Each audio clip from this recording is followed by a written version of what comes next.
तो दोस्तों स्वागत है आपका आपके अपने YouTube channel every knowledge with Harshit पर। तो दोस्तों इस वीडियो में हम देखने वाले हैं प्री बोर्ड परीक्षा कक्षा 12 सामान्य हिंदी का एक पेपर है। तो इसमें कौन कौन से प्रश्न इंपॉर्टेंट है, कौन कौन से प्रश्न पूछे जाते हैं, तो इसके बारे में हम इस वीडियो में जानेंगे दोस्तों। तो देख सकते हैं 100 नंबर का पूर्णांक होता है, समय 3 घंटे मिलता है। नोट लिखा हुआ है। इस प्रश्न पत्र में 2 खंड का और खा है, दोनों खंडों में पूछे गए सभी प्रश्नों के उत्तर देना अनिवार्य है। प्रश्नों के उत्तर यथार्थ 9 क्रमवार दीजिए। खंड का में आप देख सकते हैं निम्न में से नाटककार है, पहला प्रश्न है। तो खंड का में पहले 10 नंबर का जो है हिंदी गद्य पद्य साहित्य का इतिहास से प्रश्न आता है। तो निम्न में से नाटककार हैं तो मोहन नागेश इसका आंसर। दूसरा है रॉबर्ट नरसिंह होम की रचना विधा है, रेखा चित्र। उसके बाद तीसरा है पर्दा कहानी के रचनाकार हैं तो यशपाल इसका आंसर होगा। और चौथा प्रश्न है निम्न में से कौन सा प्रसिद्ध आलोचक है, तो जो है इसमें आचार्य रामचंद्र शुक्ला होगा। पांचवा प्रश्न है त्रिवेणी की सुविधा की रचना है, तो इसमें संस्मरण लगाएंगे। तो दोस्तों 2 का आप देख सकते हैं कविता में 4 चांद लगाने वाली होती है। तो ये इस प्रश्न का आंसर आप लोग कमेंट बॉक्स में प्लीज दीजिए। उसका अगला आप देख सकते हैं बीसल 2 रासों का रचयिता है नरपतनाल। कबीर के दोहों को नाम सुझाया जाता है साखी। साहित्य लहरी रचना है, तो साहित्य लहरी सूरदास की है ये। और छायावाद युग का समय कब से कब तक माना जाता है, तो आप देख सकते हैं 1918 से 1938 जो है छायावाद का समय माना जाता है। 1900 से 1922 द्विवेदी युग माना जाता है। उसके बाद आप देख सकते हैं जो है 10 नंबर का गद्यांश आता है।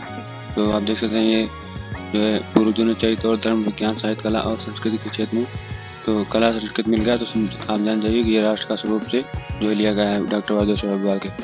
तो प्रश्न का उत्तर आप देखकर गद्यांश से दे सकते हैं। उसके बाद देखिए अथवा में ही दिया है जन का प्रवाह, ये भी राष्ट्र का स्वरूप से है। अपने हिसाब से जो है प्रश्न आप देख सकते हैं, उसका उत्तर आप दे सकते हैं अपने हिसाब से। उसके बाद चौथे प्रश्न में पद्यांश दिया गया है नील परिधान बीच सुकुमार खुला अंग खिला हो जो बिजली का फूल मेघबन बीच गुलाबी रंग। तो ये है श्रद्धा मनु चैप्टर से है जयशंकर प्रसाद जी के। तो इसका जो है प्रश्न आप देख सकते हैं, प्रश्न देखकर आंसर भी दे सकते हैं। उसके बाद अथवा में दिया हुआ है कहते आते थे अभिनव दही कई का अनुताप से दिया गया है महर्षि गुप्त के। उसके बाद 5वें प्रश्न में किसी एक लेखक का साहित्य परिचय और उनकी रचनाओं को उल्लेख करने के लिए कहा गया है।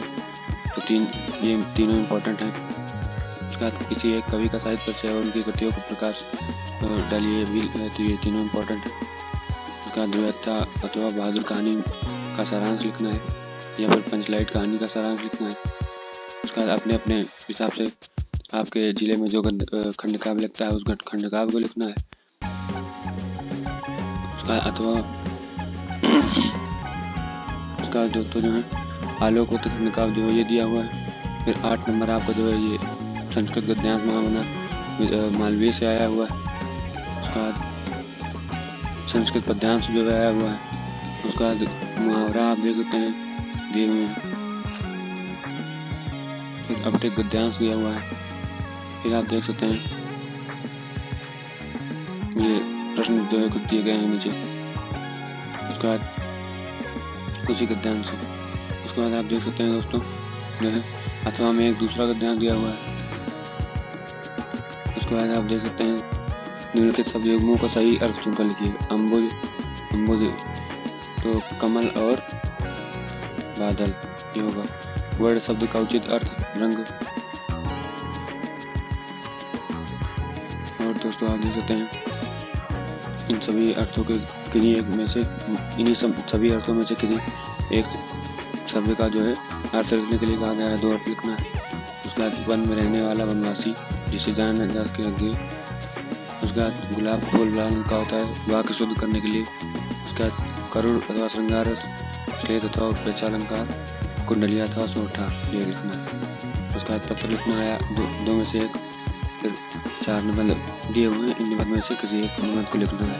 दोस्तों ऐसे इन्फॉर्मेटिव वीडियो पाने के लिए चैनल सब्सक्राइब करें, वीडियो को लाइक करें और अधिक से अधिक लोगों तक शेयर करें।